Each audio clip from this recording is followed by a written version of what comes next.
પ્રતિજ્ઞા લઉં છું કે આજ રોજ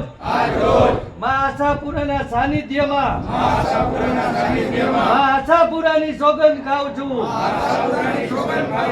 કે ક્ષત્રિય સમાજની બેન દીકરીઓ માટે એના સ્વમાન માટે મારા સમાજે જે માંગણી મૂકી છે જો એની ટિકિટ રદ કરવામાં નહીં આવે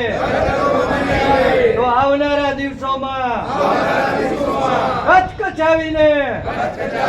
ભારતીય જનતા પાર્ટી વિરુદ્ધ સમગ્ર ગુજરાત મત આપશે અને હું મારી સાથે 18 વર્ણના એવા 5 મતને ભારતીય જનતા પાર્ટી વિરુદ્ધ મતદાન આપવાના આશાપુરાના સમ ખાઉં છું. જય જય રાજપૂતાના, રાષ્ટ્ર ધર્મ કી જય માતાજી.